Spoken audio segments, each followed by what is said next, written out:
तो रासायनिक बलगतिकी में जो अंतिम टॉपिक है तुम्हारा, ठीक है, जो हम आज पढ़ेंगे टक्कर सिद्धांत और संघट्ट सिद्धांत। इसको बोला जाता है कॉलिजन थ्योरी। मतलब क्या होता है, टक्कर होगी यहाँ पे कुछ चीज की। यहाँ पर क्या होता है कि टक्कर दो प्रकार की होती है, ठीक है। कोई भी रासायनिक अभिक्रिया करवानी है तो वहां पर अभिकारक अणुओं का टकराना क्या है, जरूरी है।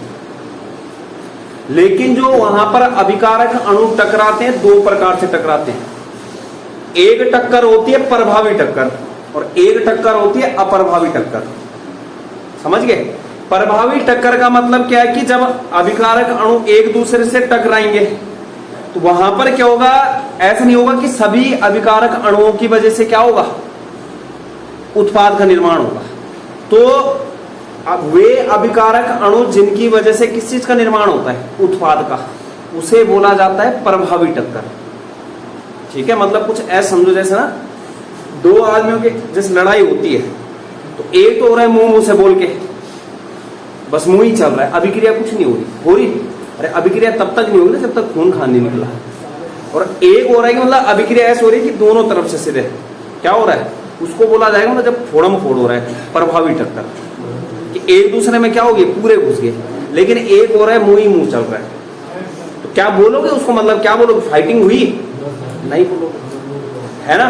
तो कहने का मतलब यहां भी वही प्रकार की कहानी है। मतलब क्या है कि जैसे अभिकारक अणु तो टकराते हैं लेकिन सभी टक्कर के फलस्वरूप उत्पाद का निर्माण नहीं होता है। जैसे मैंने क्या बोला, लड़ाई कर रहे हैं, मुंह ही मुंह से हो रहा है, कुछ रिजल्ट निकला ही नहीं।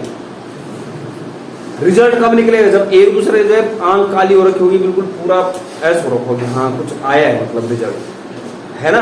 कहने का मतलब क्या है कि जितनी भी टक्कर हो रही है, टक्कर की तुम्हारी दो प्रकार की। प्रभावी टक्कर कब होगी, वो टक्कर जिसके कारण क्या होगा, उत्पाद बनेगा। और अप्रभावी टक्कर क्या होगी, जिन टक्करों के फलस्वरूप उत्पाद का निर्माण नहीं होता है, बस मुंह ही मुंह से। तो यहां पर जो तुम्हारे अभिक्रिया को पूर्ण होने के लिए कैसी टक्कर का होना जरूरी है, प्रभावी टक्कर का।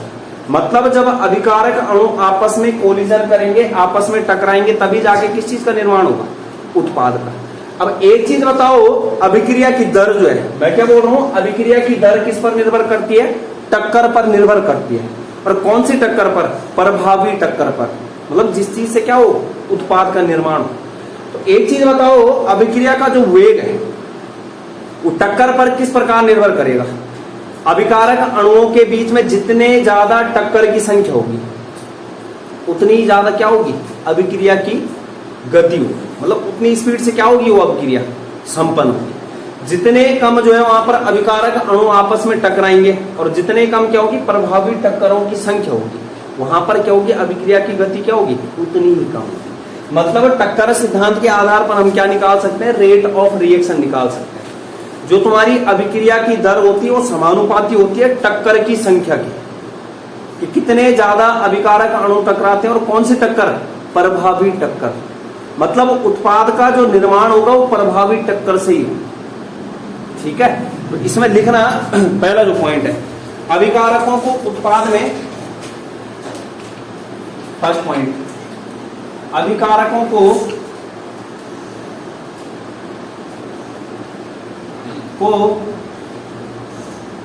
उत्पाद में परिवर्तित करने के लिए, अभिकारकों को उत्पाद में बदलने के लिए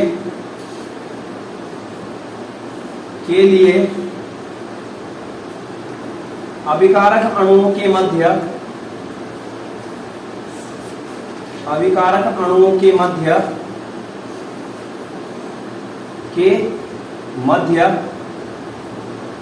टक्कर का होना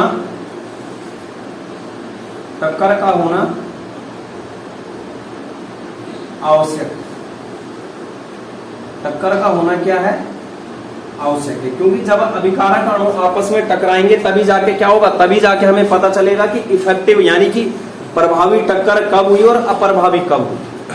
ठीक है, तो सिद्धांत यहां पर देखो, किसी भी रासायनिक अभिक्रिया में, ठीक है, मतलब क्या है कि किसी भी रासायनिक अभिक्रिया को कंप्लीट कराने के लिए अभिकारक अणुओं का क्या होना जरूरी है, परस्पर टकराना जरूरी है। ठीक है, किसी भी रासायनिक अभिक्रिया को अगर कंप्लीट करवाना चाह रहे हो, किसी भी रासायनिक अभिक्रिया को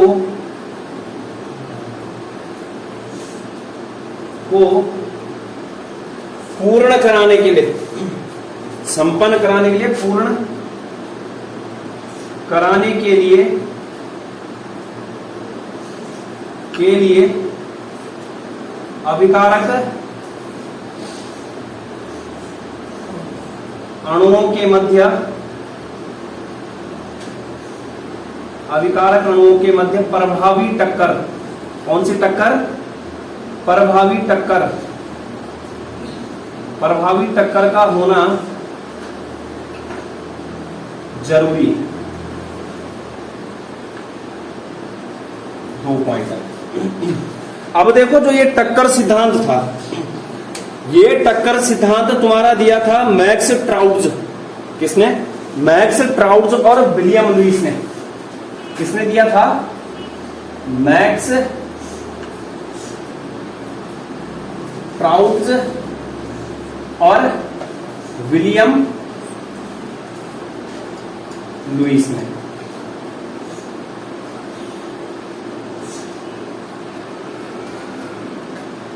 दिया। ठीक है, तो अब यहां देखो, इस सिद्धांत, जो टक्करवाद का सिद्धांत है या संगतवाद का जो सिद्धांत है, इस सिद्धांत के आधार पर हम किस चीज की गणना कर सकते हैं? अभिक्रिया के रेट की, अभिक्रिया के वेग की, अभिक्रिया की गति की, अभिक्रिया की दर की, एक ही चीज। तो जो लिखना, सिद्धांत के आधार पर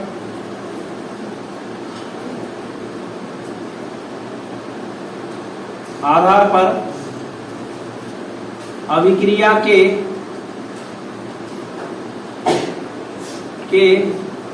वेग बोल लो या दर, जिसको शॉर्ट में क्या बोलते हैं? ROR या फिर small r, rate of reaction, rate of reaction या रेट। सिद्धांत के आधार पर अभिक्रिया के वेग दर की गणना की जा सकती है। तो किस प्रकार से की जा सकती है? जो अभिक्रिया का वेग होता है, जो क्या होता है? अभिक्रिया का वेग, वो क्या होता है? समानुपाती होता है। किसके? टक्कर की संख्या के, मतलब अभिकारक अणुओं के मध्य में जो होने वाली टक्कर है। प्रभावी टक्करों की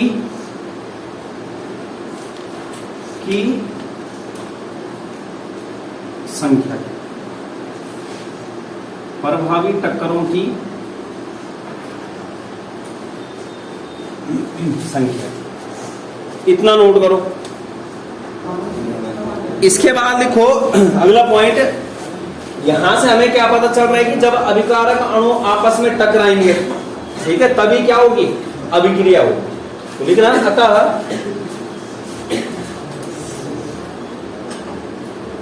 जब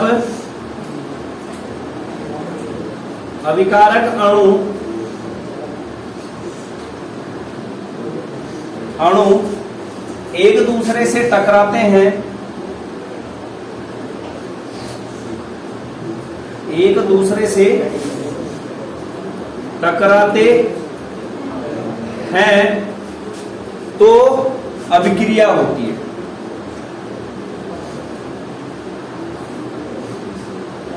तो अभिक्रिया होती है, अर्थात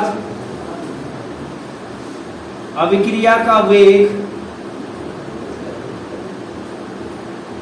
अभिक्रिया का वेग, अभिक्रिया का वेग अभिकारक अणुओं की टक्कर पर निर्भर करता है।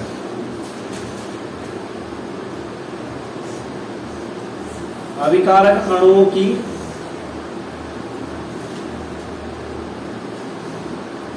टक्कर पर निर्भर करता है। ठीक है, लेकिन अभिकारक अणुओं की जितनी भी टक्कर हो रही है सभी के फलस्वरूप उत्पाद नहीं बनेगा। मतलब जो प्रभावी टक्कर होगी उन्हीं के फलस्वरूप किसका निर्माण होगा? उत्पाद का। तो लिखना अभिकारक अणुओं की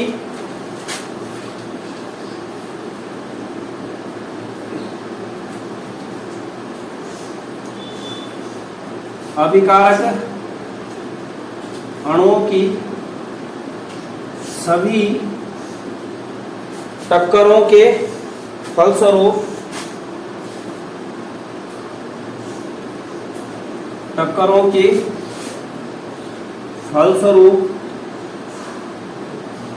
उत्पाद का निर्माण नहीं होता है। मतलब उत्पाद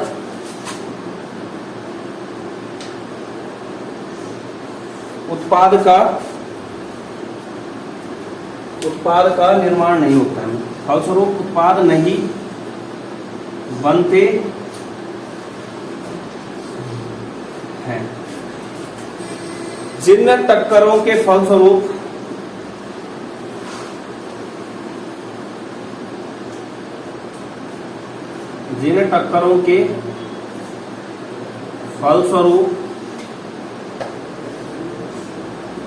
उत्पाद का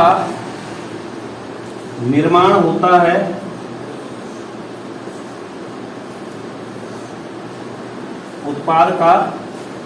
होता है, उन्हें प्रभावी टक्कर कहते हैं। उन्हें प्रभावी टक्कर कहते हैं।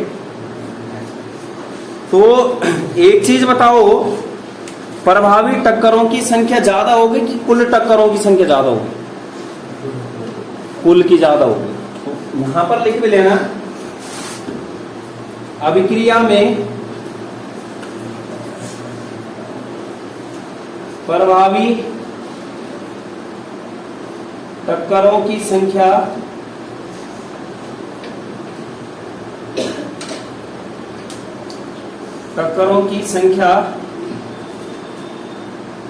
कुल टक्करों की संख्या की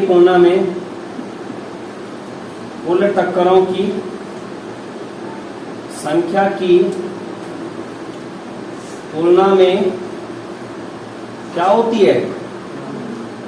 कम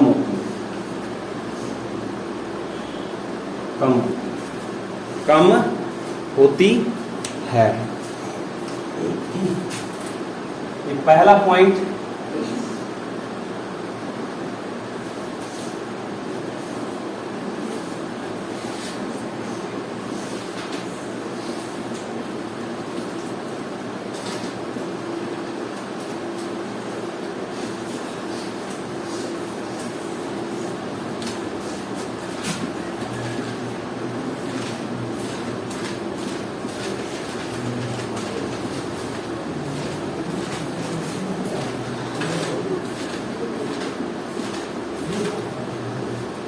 तो ये है तुम्हारा टक्कर सिद्धांत।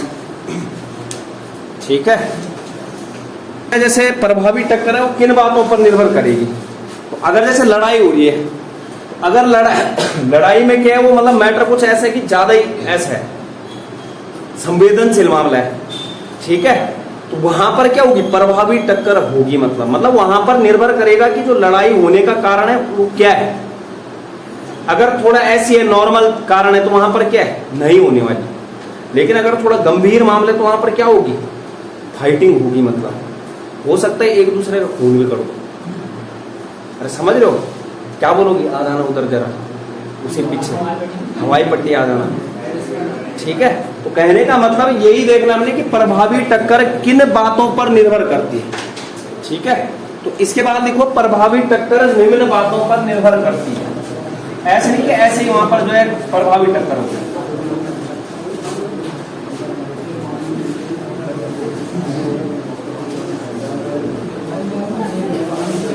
बातें नहीं तो लिखो, प्रभावी टक्कर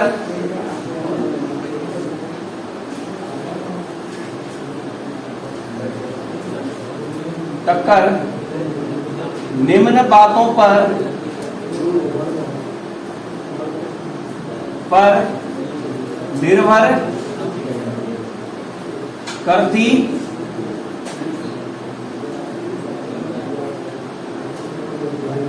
निम्न बातों पर निर्भर करती है। ठीक है, पहला लिखो अभिकारक अणुओं का सही अभिविन्यास।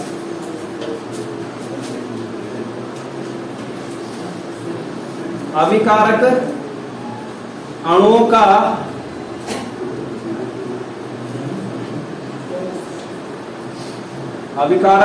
का सही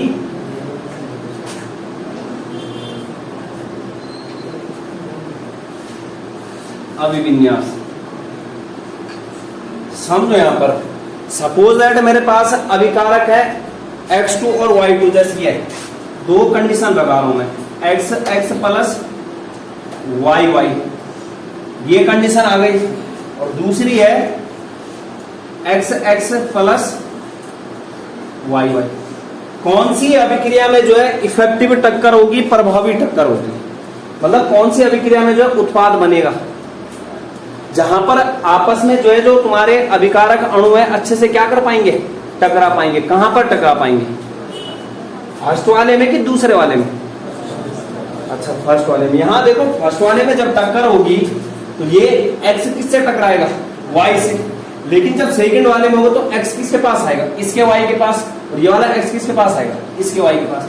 यहां आ रही है X पीछे वाले में, कहने का मतलब यहां पर ना नहीं होने वाले, यहां पर क्या बन जाएगा तुम्हारा सीधे 2XY अभिक्रिया नहीं। यही मतलब होता है अभिविन्यास का, कि जो अभिकारक अणु है वो कौन सी पोजीशन में है, वहां पर कौन सी स्थिति में।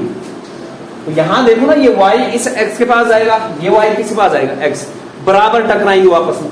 यहां पर देखो तो ये XY, ये पीछे वाला, मतलब S वाले का लड़ाई हुई पीछे से, हाँ जा होते हैं ना, हाँ जाना, मैं आ रहा हूं पीछे से, वही तो कर रहे हैं, पीछे वालों पर क्या लड़ाई होगी। तो कहने मतलब यहां पर क्या है, अभिविन्यास सही नहीं है। कौन सा, दूसरा वाला अभिविन्यास क्या है, सही, कि दोनों अभिकारक अणु क्या रहे हैं, आमने सामने।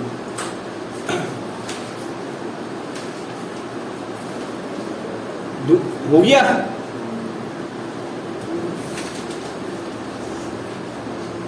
दूसरा लिखो संक्रमण अवस्था में जाने के लिए न्यूनतम ऊर्जा। दूसरा लिखो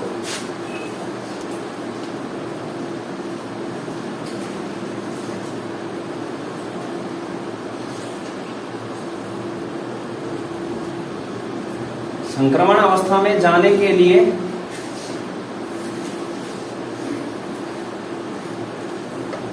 न्यूनतम ऊर्जा। मतलब ना ये वाली टक्कर जो होगी वो अप्रभावी होगी, पहली वाली, और दूसरी वाली क्या होगी, प्रभावी टक्कर।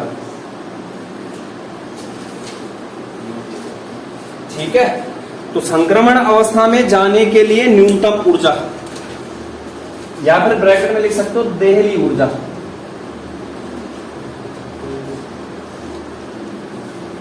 समझो यहां पर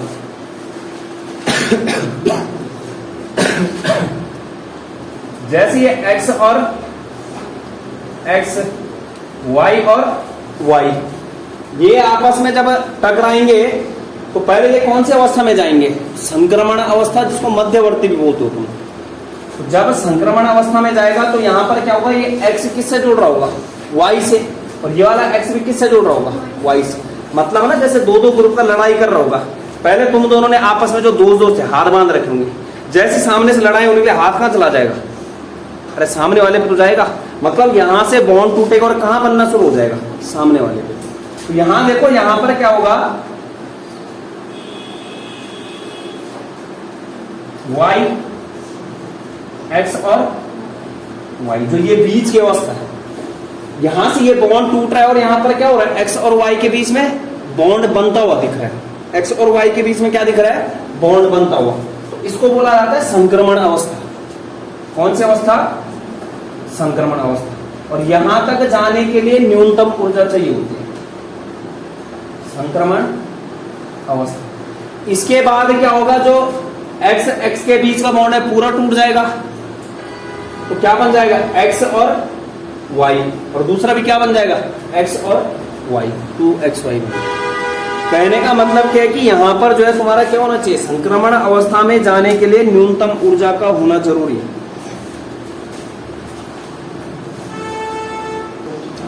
इसके बाद तीसरा लिखो संक्रियण ऊर्जा। तीसरा कौन सा है, एक्टिवेशन एनर्जी बोलते हैं इसको।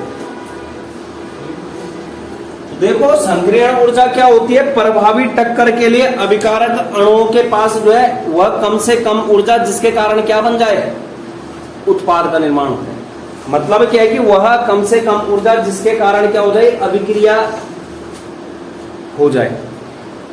तो क्या बोला, प्रभावी टक्कर के लिए अब अभिक्रिया होनी है तो वहां पर कौन सी टक्कर होनी चाहिए, प्रभावी। तो प्रभावी टक्कर के लिए अभिकारक अणुओं के पास वह न्यूनतम ऊर्जा जिसके कारण क्या बन जाए, उत्पाद का निर्माण हो सके, उसे क्या बोला जाएगा, संक्रियण ऊर्जा। अगर ये संक्रियण ऊर्जा होगी तभी जाके वहां पर क्या प्रभावी टक्कर होगी। ठीक है, इसको लिखना, संक्रियण ऊर्जा क्या होती है, प्रभावी टक्कर के लिए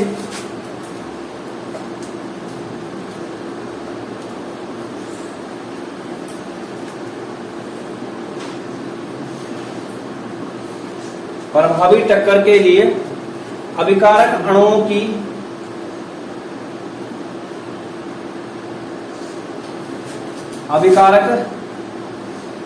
की वह निश्चित व न्यूनतम ऊर्जा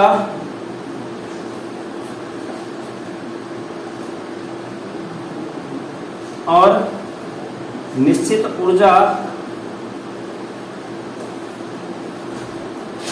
न्यूनतम और निश्चित ऊर्जा जिससे उत्पाद का निर्माण हो सके।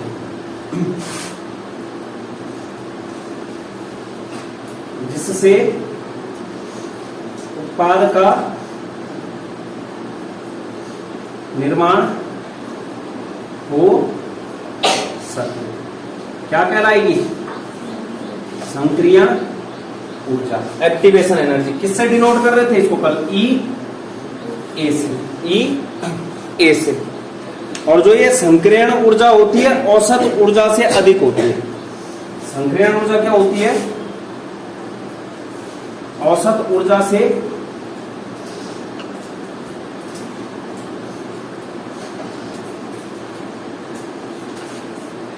अधिक होती है। अब जैसे इसका फॉर्मूला आता है तो संक्रियण ऊर्जा बराबर होता है देहली ऊर्जा माइनस अभिकारकों की औसत ऊर्जा। संक्रियण ऊर्जा बराबर क्या आता है, ई ए बराबर देहली ऊर्जा माइनस अभिकारकों की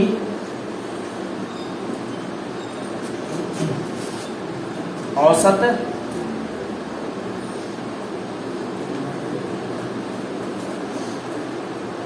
ऊर्जा।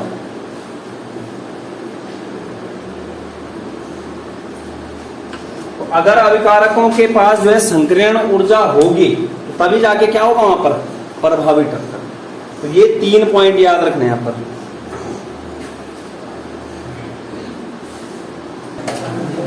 इसके बाद देखो ग्राफ देखते हैं हम।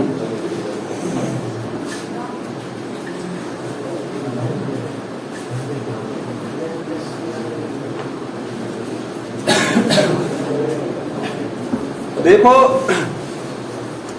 ग्राफ देखने दो।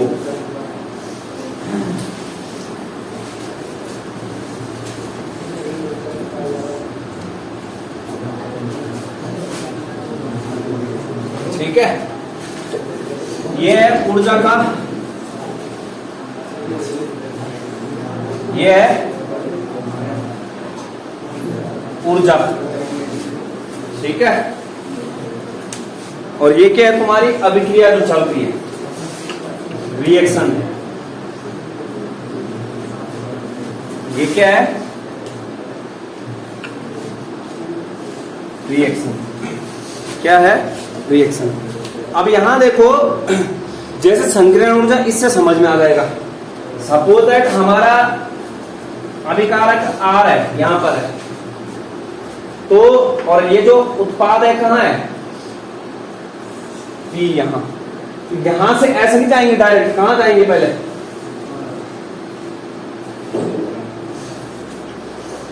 ठीक है।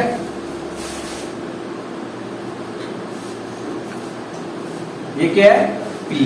तो अब यहां देखो जो तुम्हारी संक्रियण ऊर्जा थी वो क्या है,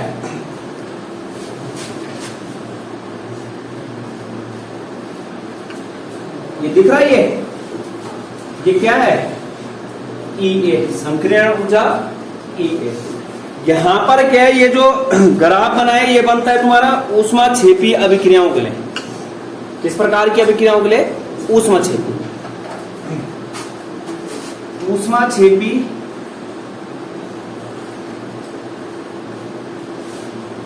अभिक्रिया। ऊष्माक्षेपी अभिक्रिया किसे बोला जाता है, जिसके लिए डेल्टा एच का मान किसमें होता है, नेगेटिव, मतलब एंथैल्पी में जो परिवर्तन होता है, ऊर्जा में जो परिवर्तन होता है वो क्या आना चाहिए, नेगेटिव।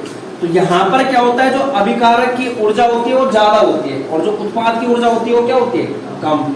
मतलब यहां पर ऊष्माक्षेपी अभिक्रियाओं में क्या होता है, अभिकारकों की एंथैल्पी, अभिकारक की एंथैल्पी अधिक होती है, किससे, उत्पाद की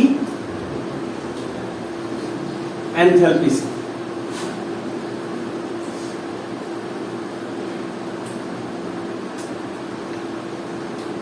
उत्पाद की एंथैल्पी से।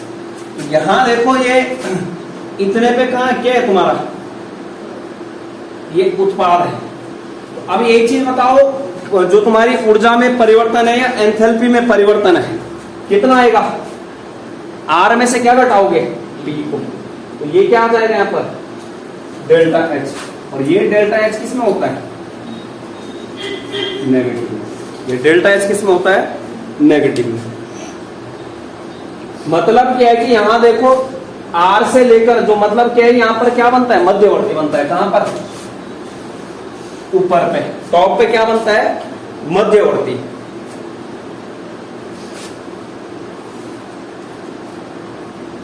मध्यवर्ती।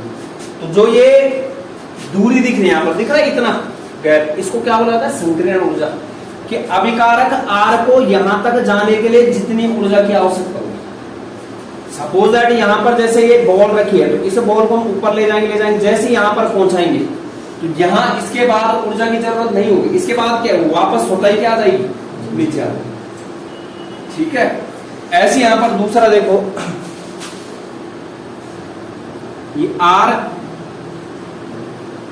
और ये पी। तो अब यहां देखो जो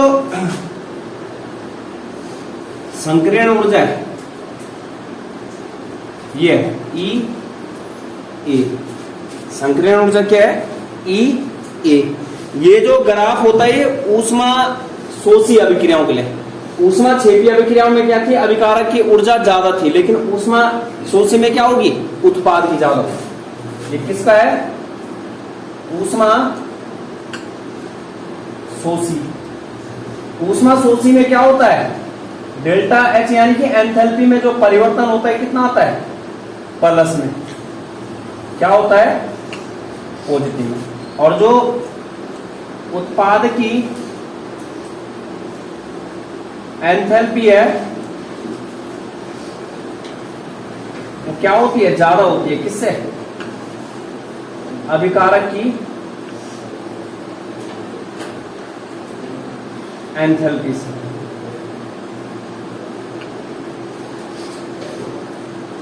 ये यहां देखो कितना अंतर आया है, ये जो डेल्टा एच होगा इतना यहां से लेकर यहां तक, ये किस में होगा, पॉजिटिव में। पी में से क्या घटाएंगे, आर को, पॉजिटिव हो जाए। तो इस तरीके से ना यहां पर कहने का मतलब क्या है कि जो तुमने कल आर्हीनियस का सिद्धांत पढ़ा था, तो यहां पर क्या होता है, अभिकारक अणुओं के बीच में टक्कर होती है और जिसके कारण वहां पर क्या होता है, अभिकारक एक मध्यवर्ती का निर्माण करते हैं। जब क्या होती है, जब अभिकारक अणु के मध्य में टक्कर होती है तो किस चीज का निर्माण होता है, पहले मध्यवर्ती, इसको जो ये पॉइंट है, ये क्या बोल रहे हैं, इसको मध्यवर्ती, इंटरमीडिएट बोलते हैं। तो मध्यवर्ती का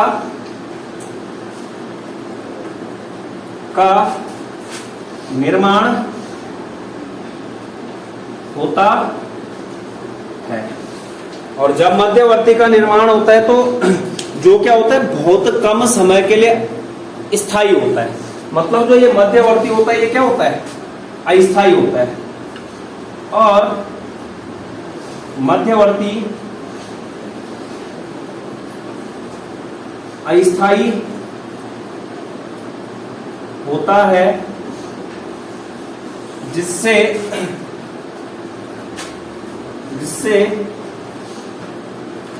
यह किसमें परिवर्तित हो जाता है, उत्पाद में परिवर्तित हो जाता है, उत्पाद में परिवर्तित हो जाता है। तो मतलब मध्यवर्ती के निर्माण के लिए जो आवश्यक ऊर्जा होती है, खुद बताओ संकीर्ण ऊर्जा किसे बोल रहे हैं, आर से लेकर और यहां तक ऊर्जा चाहिए। तो क्या बोलूंगा मैं, मध्यवर्ती के निर्माण के लिए अभिकारकों के पास आवश्यक ऊर्जा, मध्यवर्ती के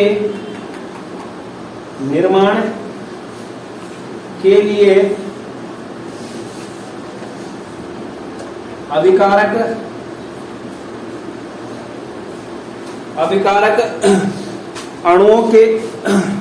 अभिकारक अणुओं के पास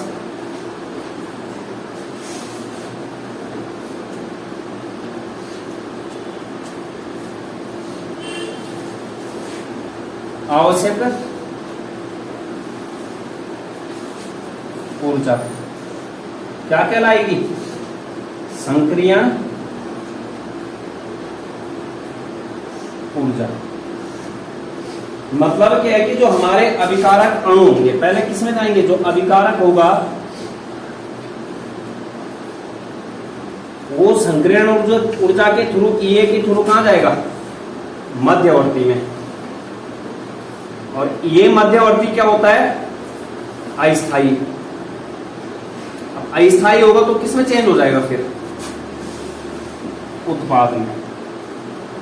मतलब अभी तक हमें क्या पता रहता था कि अभिकारक जब आपस में जो है अभिक्रिया करते हैं, क्या बनाते हैं, उत्पाद।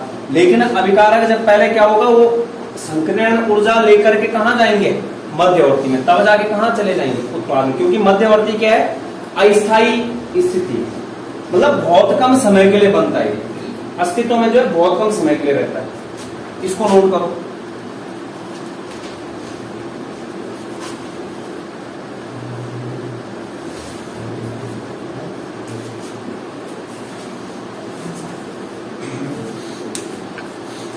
और इस तरीके से तुम्हारा चैप्टर कंप्लीट।